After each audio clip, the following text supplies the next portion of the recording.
Vaya tema, ¿no? El de los micoplasmas. Creo que me habéis preguntado durante los días que hemos estado por aquí charlando, muchos me habéis preguntado y me habéis reiterado mucho el tema de los micoplasmas. En España tenemos los mismos problemas que vosotros porque ya no tenemos las limitaciones, es decir, no tenemos la misma limitación, es decir, tenemos también PCR igual que vosotros, es decir, tenemos problemas para saber otras cosas, ¿no? Que es lo que vamos a ver en la charla de hoy. Bueno, vamos a hablar un poco de quiénes son. Porque claro, durante mucho tiempo hemos pensado que había como una sola especie de micoplasma.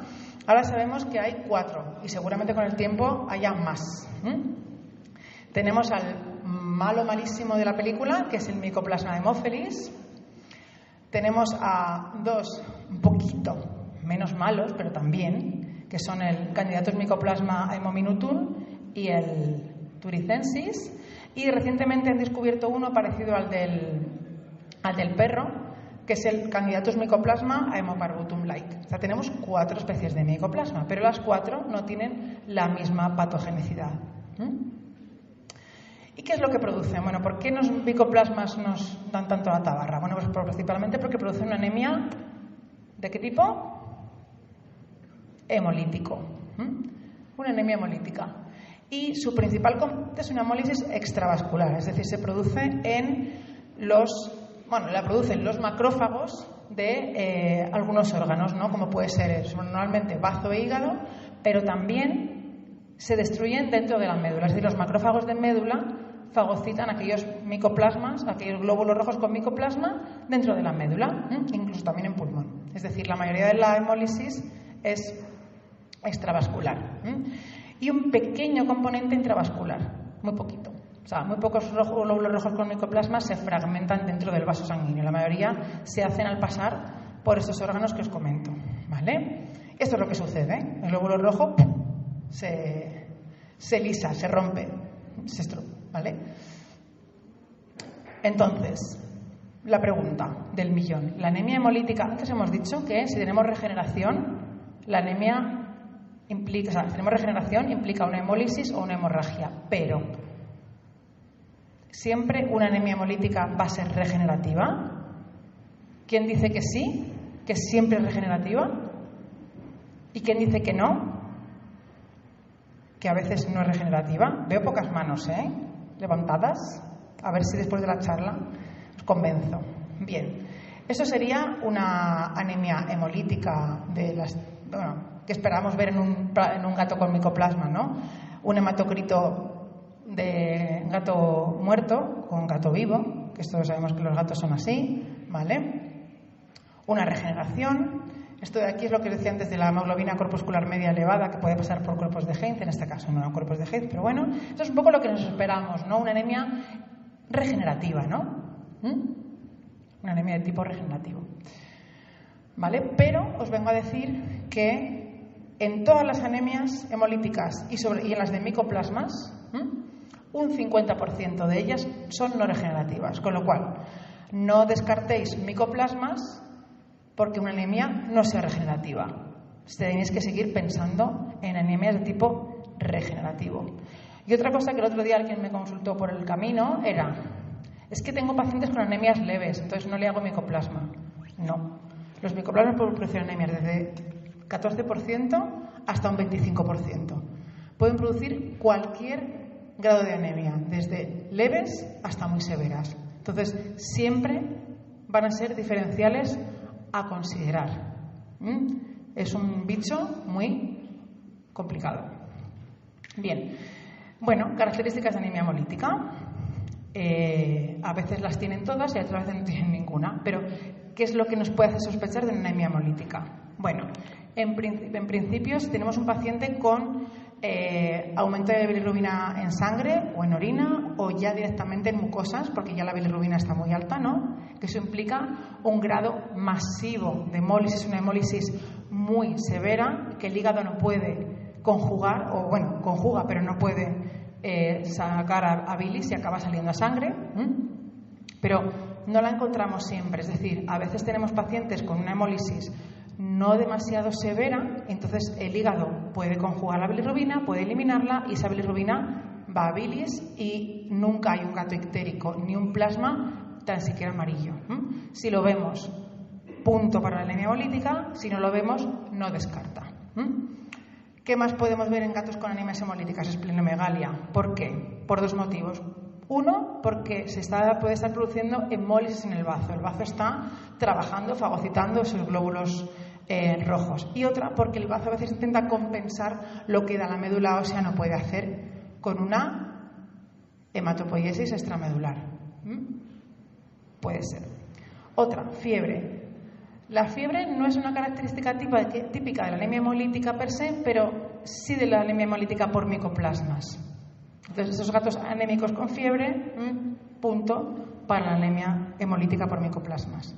También podemos tener leucocitosis, ¿vale? O leucopenias, como ahora veremos, ¿no? Pero tenemos que poner leucocitosis por inflamación, por respuesta a liberación de citoquinas. E incluso trombocitopenia, lo que llamamos el síndrome de Evans, ¿no? Porque comparten precursor, los glóbulos rojos y las plaquetas. Entonces, a veces se rompen la línea precursora y hay trombocitopenia asociada, ¿no? Tenemos, como hemos dicho, que diferenciar, siempre que tengamos estos signos, entre una primaria y una secundaria. ¿Por qué? Porque lo que nos está diciendo que es hemolítica inmunomediada no nos está diciendo qué tipo de anemia es, cuál es la causa. Entonces, tenemos que investigar.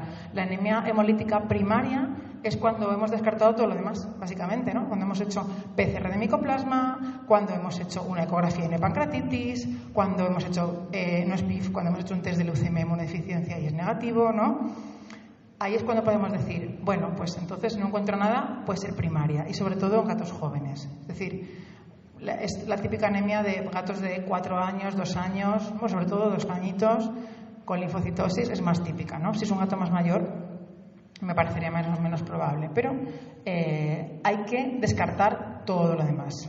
Y, por supuesto, podemos tener también anemias hemolíticas no inmunomediadas, que esas son las que no responden a corticoide, obviamente. Les podemos poner litros de corticoide y no van a responder, como son el que hemos visto antes, ¿no? Los cuerpos de Heinz, acordaros, ¿no? Anemias hemolíticas por cuerpos de Heinz por daño oxidativo, ¿vale? Neoplasias que producen una turbulencia en los vasos sanguíneos y esos glóbulos rojos al pasar por ahí se rompen, que la llaman microangiopáticas, ¿vale? El síndrome urémico hemolítico, yo no he tenido muchos casos, pero he tenido gatos con pielonefritis por Escherichia coli con anemias hemolíticas y no responden a corticoides, porque no es una inmunomediada, es hemolítica no inmunomediada. Intoxicaciones, como hemos visto, cebollas, el propilenglicol de algunos recipientes, el propiltiroacilo es un medicamento que se utiliza en humana para el hipertiroidismo, que no se debe usar en gatos, ¿vale? Síndrome de realimentación en lipidosis hepáticas cuando manejamos mal el RER, que hacemos una subida muy rápida de kilocalorías, tenemos un síndrome de realimentación, ¿vale?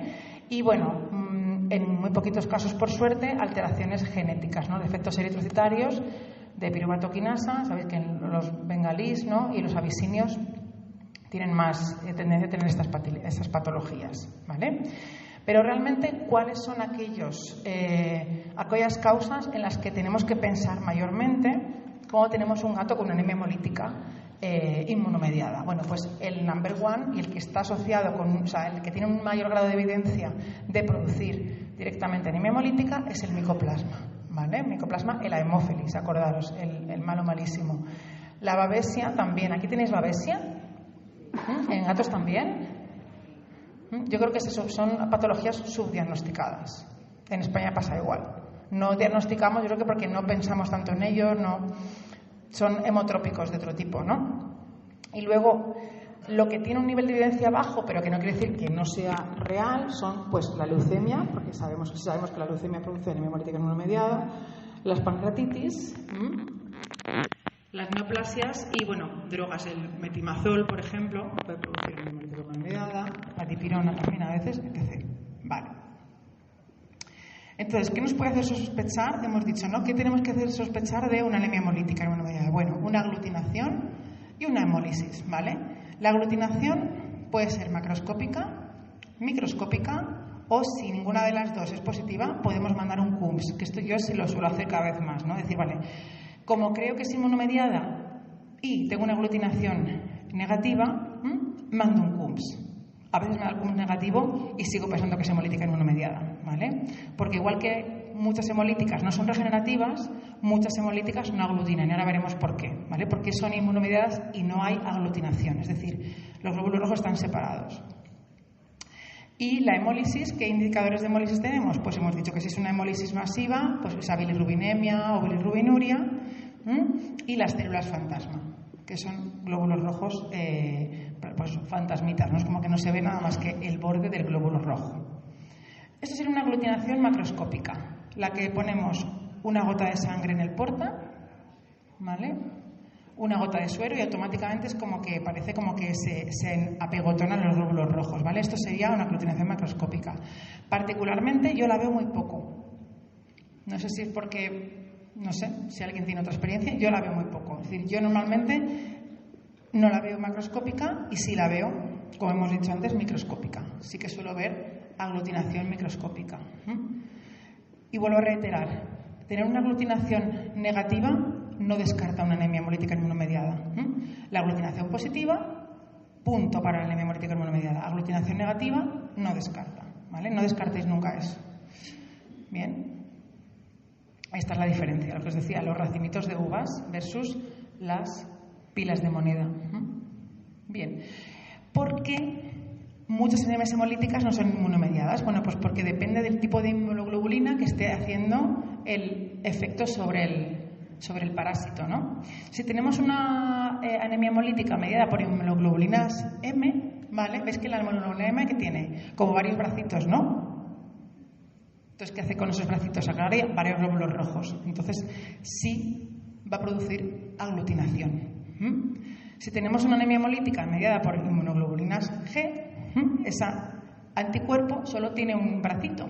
Se agrega al parásito, el bazo o el macrófago del bazo o el macrófago del hígado se come a ese glóbulo rojo, pero como solo puedo agarrar un glóbulo rojo a la vez, no aglutino. ¿Veis la diferencia? ¿Veis por qué muchas anemias hemolíticas inmunomediadas no son positivas? ¿Vale? Porque depende de la inmunoglobulina. Por eso no podéis descartarla. ¿Bien? Entonces, por eso yo muchas veces pido un CUMS. ¿Vale? Perdón.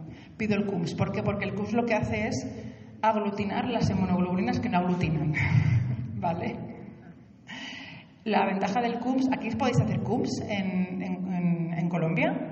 ¿Se puede pedir CUMS? ¿Vale? ¿Tarda mucho en hacerse el CUMS? ¿O lo tenéis de un día para otro?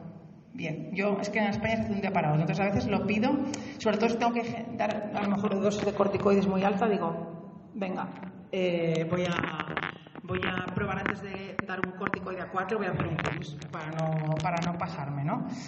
Pero tener la ventaja es que, por ejemplo, yo el CUMS puedo haberle puesto ya corticoides al gato y decir, ay, no le he sacado sangre para el CUMS. No pasa nada, no interfiere, ¿vale? Sobre todo si son dosis bajas. Tampoco interfiere con transfusiones sanguíneas de ese mismo día. Entonces, es muy ventajoso, ¿vale? Es muy ventajoso. Podéis apoyaros en el CUMS para aquellas anemias hemolíticas, sospecha de anemias hemolíticas que no son inmunomediadas, ¿no? O sea, que no son positivas a la aglutinación, ¿vale? Si es positivo, nos confirma que sí, que estamos en lo cierto, que aunque nuestro paciente no aglutinaba, es una anemia hemolítica inmunomediada, ¿vale? Pero no nos dice si es primaria o secundaria, recordad. Si tenemos que hacerlo, ¿cómo se diagnostica una anemia hemolítica primaria? Descartando todo lo demás, efectivamente. ¿Sí? Bien. Esto sería, por ejemplo, un suero, un plasma de color amarillo limón, ¿vale? Que podía ser compatible con una hemólisis o también con un problema hepático, pero bueno, en este caso era un gato con una anemia hemolítica, ¿vale? O sabéis que cualquier resto de bilirrubina en orina en un gato es patológico. Pues también puede ser un indicador, un gato que empieza a orinar de un color naranjita, por ejemplo, ¿no? Y que la tira de orina da positivo. A veces en casa también a veces orina naranja al gato y el gato tú no lo ves naranja, pero la orina es naranja. Hacer una tira de orina porque a lo mejor ya tenéis bilirrubina en orina.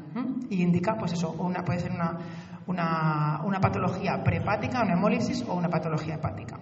Bien, y esto es lo que os quería enseñar antes. Estos son también indicadores de hemólisis intravascular, se llaman eritrocitos fantasma o ghost cells. Si los veis, ¿veis que es como que solo queda la membrana del glóbulo rojo? ¿La veis bien todos? ¿Los de final también? ¿Sí? Bueno, ¿Veis que son como... que no hay glóbulos, es como un fantasmita? Bueno, pues si veis esto, hemólisis, ¿vale? Hemólisis. Bien, y ahora llegamos al meollo del asunto. ¿Quiénes son estos malos perversos? ¿Vale? Los micoplasmas hemotrópicos. Vale. La transmisión. Cada vez sabemos menos. Cada vez sabemos menos. No se sabe. Sí se sabe que efectivamente el gato outdoor, la prevalencia es mucho mayor, ¿vale? Con lo cual se sospecha que puede haber un componente vectorial, ¿vale? Pero también puede haber a lo mejor algo que tenga que ver con la transmisión de la inmunodeficiencia, ¿no? Por saliva, peleas, mordeduras, ¿no? Estamos hablando antes con el compañero Diego de las moscas, ¿no? De que a lo mejor hay ciertos vectores que nos han contemplado. Y la transmisión por las pulgas, ¿qué pasa? Que ya cada vez se tiene menos claro. ¿Por qué? Porque han llegado a poner pulgas con micoplasma en gatos sin micoplasma y no se han transmitido el micoplasma. Entonces es como, a lo mejor la pulga no lo transmite. O a lo mejor sí, y el problema es que ese gato es inmunocompetente. No lo sabemos, ¿vale? No sabemos. Todavía no. Obviamente, si tenemos un paciente al que vamos a transfundir, tenemos que asegurarnos de que su donante tenga un PCR de micoplasma. Por Dios, que lo podemos contaminar con leucemia, o con micoplasma, con inmuno, con cualquier otro patógeno. Entonces, por Dios, hacer una transfusión sanguínea implica un PCR de micoplasmas previo, ¿vale? Bien.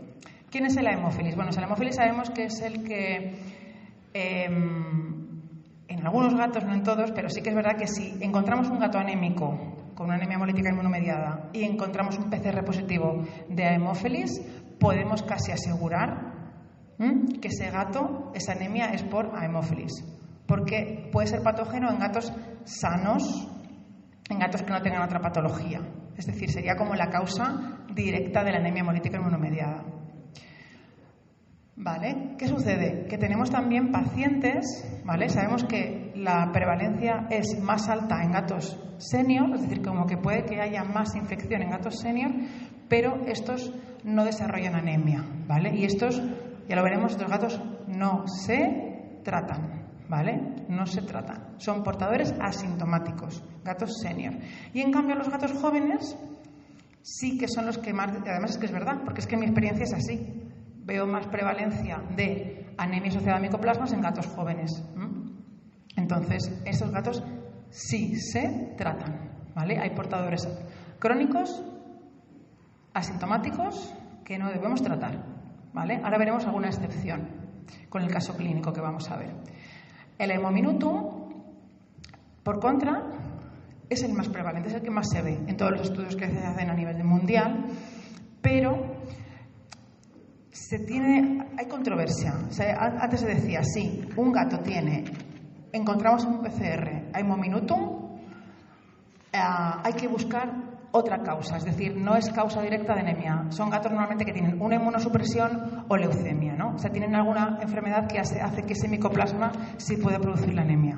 Pero ahora se está creyendo que puede ser patógeno por sí mismo, es decir, puede ser algunos candidatos micoplasma a hemominutum que sean más patógenos, que hagan hemólisis por sí mismos, y otros que solamente cuando el paciente tenga inmunosupresión, ¿no? O leucemia. Esto, bueno, lo sabremos con el tiempo, ¿vale? Lo que sí que os puedo decir es que si encontréis un paciente con PCR positivo a micoplasma hemominutum y anemia, hagáis test de leucemia, busquéis neoplasias, veáis si hay algún otro tipo de inmunosupresión que haga que ese micoplasma esté produciendo la anemia. El turicensis, bueno, este sería parecido, es decir, sí que se tiene claro que si encontramos el micoplasma turicensis en un gato con una anemia, buscar otra causa predisponente, si no, no justificaría la anemia, ¿sí? Y pues de este no tenemos ni idea todavía, así que lo voy a pasar rapidito. Vale, el diagnóstico, el frotis y los micoplasmas. Que ya estoy aburrida, pero bueno, vuelvo a reiterar. La sensibilidad es muy baja, muy baja. Eso quiere decir que de un 0,37 quiere decir que hay un 100% de gatos que podemos dar como negativos y son positivos, y un 60% de gatos que podemos dar negativos, pero son positivos. ¿Y esto por qué es? Primero, porque si hemos hecho un frotis para buscarlos. Esta sangre ha estado denecta, como debe ser para hacer un frotis, ¿vale? Los micoplasmas se sueltan y se van por ahí y no los vemos en los glóbulos rojos, ¿vale? Sí valdría para el PCR, porque el PCR al final lo que está buscando es el micoplasma, ¿vale? Pero la citología va a ser no diagnóstica. Y luego, aparte, los micoplasmas estos pequeñitos son más pequeñitos todavía, entonces no se ven claramente, ¿vale? Por eso tiene tan baja sensibilidad. En cambio, sí que se ha hablado de que si tenemos un laboratorio, un patólogo con muy buen ojo, si lo ve, bueno, pues puede ser más específico. Yo, sinceramente, como ya no hago, o sea, no es como que en España tampoco te dicen lo de los micoplasmas. O sea, directamente hacemos PCR, no tenemos esa necesidad de que el patólogo nos valide que hay una sospecha de micoplasma. Es como ya mando el hemograma, selecta directamente a hacer PCR. ¿Bien? Y mucho cuidado con confundirlos. Por eso digo, mucho cuidado con hacerse el experto y decir, bueno, hay micoplasmas y a lo mejor tenemos una tinción sucia o tenemos, pues eso, grupos de Howell-Yockley precipitados que hacen que sobrediagnostiquemos los micoplasmas. Eso también puede suceder, ¿eh? Que pongamos doxiciclina a un montón de gatos que no la necesitan. ¿Sí? El diagnóstico. Bueno, y eso es importantísimo. No distingue entre especies. Yo quiero saber cuál es la especie que tengo, si es la mala malísima o si es los otros que tengo que buscar otra enfermedad concomitante. Bien, así que el diagnóstico definitivo tiene que ser por PCR. Me consta que aquí tenéis un laboratorio muy bueno en Medellín que hace además no solamente una PCR cuantitativa, sino además os distingue entre especies, con lo cual podéis hacerlo, ¿vale? Podéis hacerlo. De hecho, además, tienen paneles, o sea que podéis hacer incluso un panel más completo de hemotrópicos, así que aprovechar y utilizarlo. La ventaja, pues como decía, el PCR distingue entre especies, ¿vale? Podemos tener también falsos negativos. ¿Por qué? Porque hay oscilaciones. Entonces, bueno, a veces podemos tener que repetirlo o, si tenemos una sospecha alta y nos ha dado negativo, tratar, ¿vale? En este caso, porque puede ser que tengamos una oscilación. Bueno, vamos a hablar de Yeo. Yeo es un gato valenciano, de outdoor, como muchos en Valencia hay mucho gato outdoor, sobre todo en la zona de los pueblos, ¿vale? Es un gato de 7 años, ¿vale? Outdoor, felci positivo, que aparece con esta, lo veis bien atrás, esta imagen en el abdomen, con una especie de hematoma. Es un gato que empezó con hiporexia, con decaimiento, cojera, estaba así como un poco raro, no estaba comiendo bien, estaba deshidratado, ¿vale? Y tenía este cambio de coloración en el abdomen, que es un cambio raro. Y tenemos 39,8, ¿vale? Bueno, le hacemos un hemograma y tiene un rendimiento del 37%, es como mierda. No tiene anemia. Pero si teníamos una neutropenia leve, elevación de la bilirrubina, y bueno, en la ecografía solo encontramos alteración en la zona donde estaba el hematoma, que era como un acúmulo de líquido, pinchamos, salía como líquido seroso, no salía sangre ni nada, ni pus, ¿no? Era un acúmulo como de líquido serosanguinolento. Bien, este gatito se quedó hospitalizado con fluidoterapia, con analgesia, y a las 24 horas nos hemos pasado de un 37 a un 23%, que es un huevo, como decimos en España, de puntos menos, ¿no? La anemia es una hemoteca normocrómica, no regenerativa, obviamente, que son las que nos complican la existencia, ¿vale? Tenemos neutropenia, seguimos con la neutropenia del mismo grado, pero ahora ha empeorado la trombocitopenia. Tenemos 50.000 plaquetas contadas, no es artefactual. Es decir, el frotis era verdad, no había agregados plaquetarios. Bien. Y la T-bil sigue subiendo, ¿vale? Aglutinación negativa, mierda. Ya estamos con la mierda de la aglutinación negativa, ¿vale? ¿Qué puede hacer que un hematocrito baje tan rápido? Que pase de 37 a 23. ¿Qué puede ser? ¿El qué? Efectivamente, tenemos un 6%, pero un 6% me hace bajar si yo he hidratado a un gato y lo he hecho bien, me baja tantos puntos. ¿Qué podría ser aparte de la deshidratación? Una hemólisis. O un sangrado o una hemólisis. No tengo otra. O estoy sangrando, o tengo una hemorragia interna, o tengo una hemólisis. ¿Vale? Pero claro, yo también me ponía a pensar, Dios mío, esto es un micoplasma. O sea, si yo sospecho de micoplasmas, los micoplasmas producen anemia. Pueden producirme pancitopenia, pueden producirme una alteración en el resto de series de la blanca y de las plaquetas, ¿vale? Bueno, pues vamos a verlo, ¿no? Vamos a ver qué tan malos son los micoplasmas en gatos, ¿vale? Sí, realmente pueden producir pancitopenia. Los diferenciales que yo tuve en YEO, porque yo tenía una pancitopenia real en YEO, ¿vale? Con un frotis normal, es decir, no teníamos alteraciones en la morfología de los rojos ni de los blancos, solo teníamos trombocitopenia y anemia, ¿vale? Es que hubiese neutrófilos tóxicos, tuviéramos leucemia, sabemos que es un gato leucémico, no os olvidéis, que la leucemia realmente fuera la causante, estuviese produciendo una mielodisplasia, es decir, una alteración medular, y además una anemia hemolítica inmunomediada, porque la leucemia causa anemia hemolítica inmunomediada. Tiene varios mecanismos por los que produce anemia en los gatos. O que fuese, lo hablábamos antes con un colega, una leucemia aguda, es decir, la leucemia hubiera producido una neoplasia en la médula ósea y esta neoplasia todavía no hubiera visto en forma de blastos, ¿no? Lo que hemos visto antes en el otro gatito, ¿no? Una leucemia aleucémica llamamos, ¿no? O algún tipo de parásito, algún tipo de infecciosa. En mi caso pensábamos también en leishmania, porque hay mucha leishmania en Valencia, y la leishmania produce pancitopenia. Yo he tenido casos de anemia de leishmania y pancitopenia, y claro, no responde a corticoide, porque no estoy tratando la causa primaria, ¿no?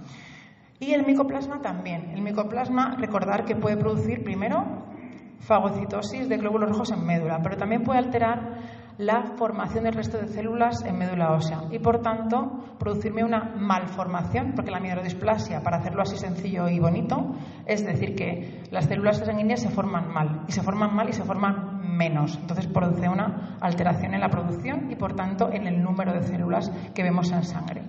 Es decir, puede producir una pancitopenia. Sí la puede producir. De hecho, yo, obviamente, si está aquí, es porque era un micoplasma positivo, ¿no?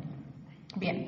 Mientras tanto, mientras que el gato veíamos qué hacemos con él, lo hidratamos, le damos mirtazapina, buprenorfina, ¿vale? Y como sospechamos de una anemia hemolítica inmunomediada, porque todo llevaba a que había un componente inmunomediado que no aglutinase, teníamos bilirrubina alta, sí, teníamos fiebre, sospechamos micoplasmas, dijimos, bueno, vamos a darle prednisolona a una dosis de 3 miligramos kilo. Dije, bueno, la voy a jugar y la voy a dar una dosis, en vez de, yo normalmente juego entre 2 y 4, pues dije, venga, pues le damos 3. Total, está hospitalizado el gato, lo podemos monitorizar, ¿vale? Y pedimos el PCR automáticamente, ¿vale? Al día siguiente lo pedimos ya. Claro, el día de antes, como no tenía anemia, no pensamos en micoplasma. ¿Sí? Bien. A los 48 horas, bueno, parece que el hematocrito se había estabilizado con el corticoide. No ha bajado más, pero tampoco ha subido. Y no regenera. Normalmente, claro, puede tardar en regenerar, pero es verdad que mi experiencia es que cuando empiezas a abolir la hemolítica, suelen empezar a regenerar. En este caso no regeneraba, ¿no? Es como que se quedaba ahí parado, ¿vale? Y la trombocitopenia seguía bajando. Estamos en 30.000 plaquetas, ¿vale? O sea, seguíamos bajando. Y la Tevil seguía aumentando, es decir, seguramente no estábamos consiguiendo frenar completamente la hemólisis con el corticoide, ¿vale? O sea, algo se nos estaba escapando. Entonces, ¿qué hacemos? ¿Vale? Esperamos a que llegue el PCR, ¿vale?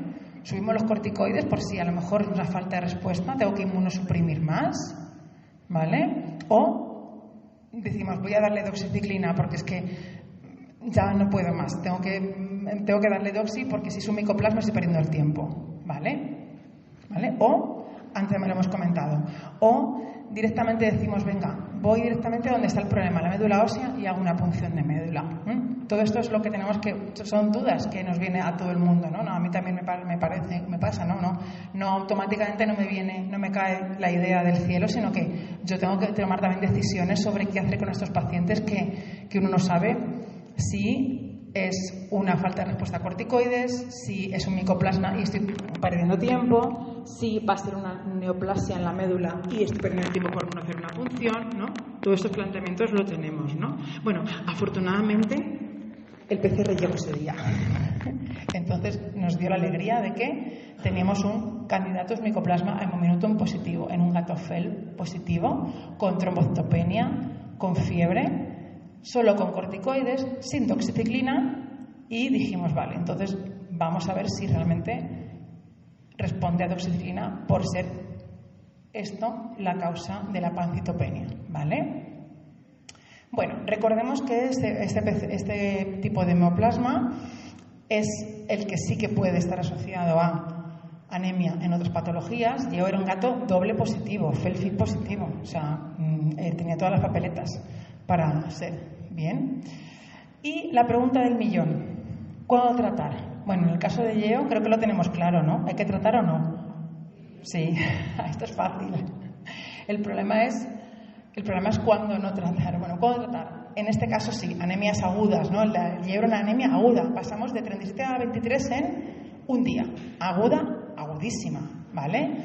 Signos de hipoperfusión. A veces tenemos gatos que están muy malitos, aun con hematocritos no muy bajos, pero claro, a lo mejor este gato su hematocrito normal era un 48 y a lo mejor bajó un 23, claro, con lo cual la anemia aguda es aguda y aparte encima son gatos que empiezan a tener síndrome de hipoperfusión, lactato elevado, disnea, ¿no? Todo este tipo de cuadro que vemos.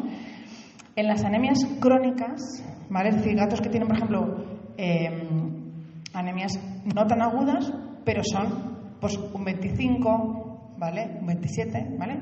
Pero son anemias, hay anemias crónicas, ¿vale? O en pacientes que no sean anémicos, pero encontremos el micoplasma de casualidad. ¿Por qué? Porque tenemos que intentar eliminarlo. El problema es que el micoplasma a veces no lo eliminamos, a veces lo conseguimos como aletargar, dormir, que se acantone, que se duerma, pero no termina de desaparecer, pero tenemos que intentarlo, sobre todo en aquellos gatos como Yeo, que tiene una leucemia y un inmuno, ¿vale? ¿Por qué? Porque se ha visto que en estos gatos, aunque no tengamos anemia, la presencia, la coexistencia de ese retrovirus con micoplasma puede producir una alteración medular.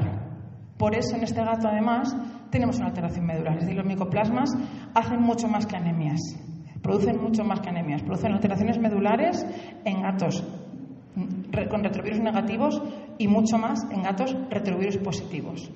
Son aquellos gatos en los que tenemos que insistir mucho más en intentar tratar, intentar eliminar el parásito y monitorizar la respuesta al tratamiento, ¿vale? Pero claro, cuando no hay anemia y el hallazgo sea incidental y no sea un gato FELFID positivo, no lo tratéis, ¿vale? No lo tratéis. No le deis doxiciclina, porque ese gato seguramente es un portador crónico. A lo mejor si un día se inmunodeprime, tenéis que tratarlo porque se activa, pero si no, no. ¿Vale? ¿Claro? ¿Clarísimo? ¿Sí? Fenomenal. ¿Vale? ¿Qué hacemos mientras tanto? Tenemos un paciente con anemia aguda que se encuentra malito. Bueno, pues algunos gatos tendremos que transfundir. No os tengáis miedo de hidratar. Si el gato está deshidratado hay que hidratarlo, no hay que sobrehidratarlo. Pero si yo tengo una deshidratación de un 6% y un glóbulo rojo dando vueltas, intentando llevar oxígeno a donde puede, llevará el oxígeno mejor si está hidratado, si los tejidos están bien perfundidos. Entonces no tengáis miedo de hidratar. Lo que no tenéis que hacer es ponerle fluidos a chorro, ¿vale? Hidratar, sí, no sobrehidratar, ¿vale? Y cuidado con esos atrios, con esas sobrecargas de volumen de esos gatos con anemias crónicas también. Pero bueno, transfusión sanguínea. ¿Cuándo? Bueno, pues tenemos gatos con signos de hipoperfusión, con hematocritos muy bajos y siempre previo grupo sanguíneo. Eso siempre súper importante. ¿Y qué hacemos con los corticoides y los micoplasmas? Porque claro, la mayoría, en Yeo, la mayoría, ¿qué hacemos? Los ponemos porque es mientras que esperamos a que llegue el PCR, mientras que esperamos a ver si responde. Lo que sucede es que no se tiene claro todavía si en algunos pacientes puede ser incluso peor. Es decir, hay pacientes que pueden incluso empeorar si le damos corticoides, pero eso no lo sabemos. Y aparte es una decisión arriesgada, porque mientras que llega el PCR muchas veces decimos, bueno, yo le pongo corticoides, es hemolítica, sobre todo cuando aglutinan y tenemos bilirrubina alta, yo le pongo corticoides y veo qué pasa. Y algunos gatos empeoran, es como, ups, ¿no será hemolítica? ¿Inmunomediada? No, a veces a lo mejor tienes un PCR, o sea, un micoplasma positivo, ¿vale? Bien, ¿y con qué tratamos? Bueno, pues sabemos que son bacterias pues muy complicadas, por eso hay que hacer PCR, porque los cultivos no sirven, porque carecen de paracelular y que responden solamente a tetraciclinas y a fluoroquinolonas, ¿vale? Ya está, no podemos ni amoxicilina clavulánico, ni sulfamidas, no, o una fluoroquinolona o una tetraciclina, ¿vale? Con la Haemophilus lo tenemos fácil, porque aunque a veces no curamos, sino dormimos a la bacteria, nos vale todo. Nos vale todo. Siempre, obviamente, primera elección, doxiciclina, ¿vale? Con cuidado de no producir esofagitis, ahora veremos cómo. Pero los otros dos, pues pueden que no respondan bien. Puede que le demos doxi y no responda. Sí que se ha visto un estudio, este es del año 2019, en el que la respuesta era mejor, aunque era temporal, porque luego volvían a empeorar, al marbofloxacino, ¿vale? Era una respuesta mejor al marbofloxacino que a la doxiciclina, consiguiendo que el PCR fuera negativo post-tratamiento y que la anemia se resolviese con el marbofloxacino. El problema es que, bueno, pues algunos gatos recaen, ¿no? Y hay que tratar. Yo he tenido pacientes que he tenido que tratar de forma crónica casi, para que su hematocrito no baje. O si su hematocrito se queda en 27, que se quede en 27. Pero hay algunos pacientes que es que vuelve a bajar y tienes que volver a tratar. Eso tenéis que tenerlo en cuenta también. ¿Sí? ¿Y con cuáles? Bueno, pues doxiciclina podéis darle 10 miligramos a día en una toma, o 5 y 5, como os dé la gana. Yo prefiero una sola toma, es un gato, cuanto menos le toqueteemos, menos le manipulemos, mejor para el tutor y para el gato, ¿vale? Marbofloxacino 2 miligramos kilo día, o paradofloxacino entre 5 e incluso 10. Hay estudios que hablan de 10 miligramos kilo día de paradofloxacino, que sobre todo yo creo que aquí el problema es el precio. Es un fármaco un poco más caro que el resto, ¿vale? Tratamiento. Hablan de 2 a 4 semanas. En los últimos estudios se van a 4 semanas, ¿vale? Se van a los 28 días, ¿no?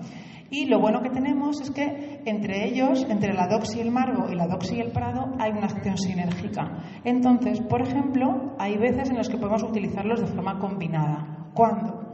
Cuando, por ejemplo, queremos eliminarlo en gatos que hemos dicho FeLV positivos, que queremos cargarnos al parásito y no hay respuesta a la doxiciclina, ¿no? Si no hay respuesta a la doxiciclina pasado un mes, ¿vale? Si el PCR sigue siendo positivo, podemos dar luego un curso de marbofloxacino durante 2 semanas, ¿vale? Y con esto se ha visto que conseguimos, por lo menos, dejar al parásito un poquito de tiempo ahí sin dar por saco, ¿no? O sea que podéis intentar doxi y si veis que el PCR da positivo, volverlo a hacer. Habéis visto que lo que he puesto es que el PCR hay que repetirlo, ¿vale? Hay que repetirlo a las 4 semanas de tratamiento, porque si sigue estando presente y es un gato FeLV positivo, tenemos que intentar cargárnoslo. Si es un gato que no es una hemófilis, por ejemplo, y es un gato FeLV negativo, si el gato no tiene síntomas y la anemia no aparece, nos lo podemos ahorrar. Mi recomendación siempre es repetir, ¿vale? Siempre todo consensuándolo con el tutor, hablando de costes y valorando, pues eso, si se lo pueden permitir o no. Recomendación, repetir. ¿Que no se puede? Pues esperamos. De hecho, con Yeo, bueno, lo que pasó fue lo siguiente. Retiramos mirtazapina porque el gato empezó a comer, pusimos la doxi y ¿qué pasó? Que empezó a mejorar, obviamente.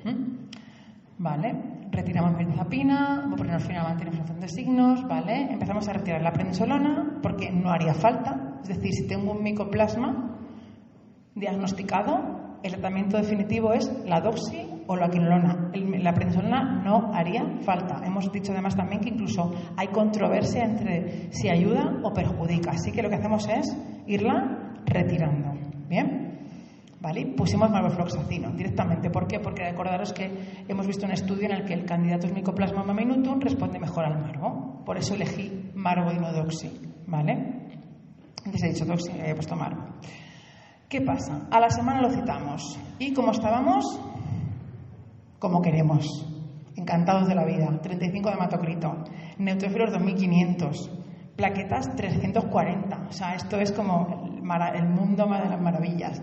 La tutora le había quitado la corticoide ya directamente, porque le estaba dando mucho problema dárselo. 2 cosas a la vez, no, le doy solo una y paso de 3 a 0. Tan ancha. Así somos. Entonces, como dicen en España, en todos sitios cuecen habas, ¿no? Pues en España también. Bien.